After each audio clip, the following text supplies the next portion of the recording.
The Extraordinary Support Party by Jung. This morning I received a letter from my family inviting me to a special party tonight at my parents' house, about an hour away.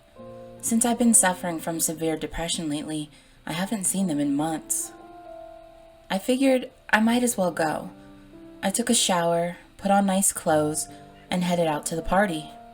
I arrived later that night to my mother waiting at the door. "Is this a dinner party?" I asked my mother. "No, dear," my mother replied with a smile as she took my hand and led me into the dining room, with my father following closely behind her.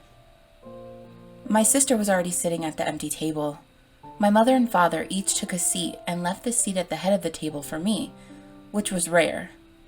"So, what are we doing? I thought you said that this was a party in the invitation I received," I asked curiously. Oh, it is. It's a very special party just for you. Jinx.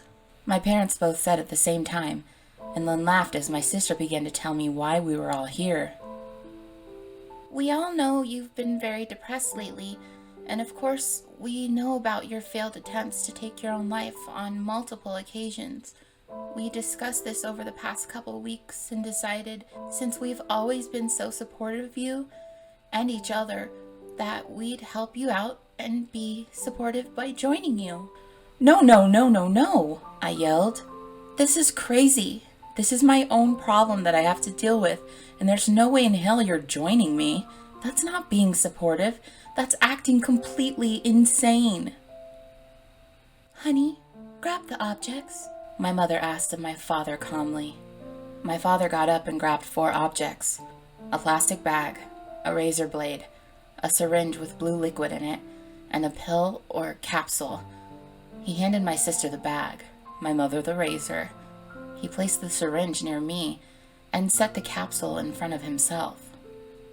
"We love you and we're always going to be there for you, like the supportive family we are," they all said in unison, as my sister placed the bag over her head. My mother ran the razor all the way down her left forearm, and my dad placed the capsule in his mouth and bit down, making a popping sound. They all still had smiles on their faces as their pupils began to dilate. In too much shock to cry, I tried standing up, but I couldn't move. That's when I noticed the syringe full of blue liquid was empty. My father must have stuck me with it while I was watching my mother and sister. For the first time in months, as my vision faded, I smiled as I looked around the table of my now deceased family. It truly was a phenomenal party after all.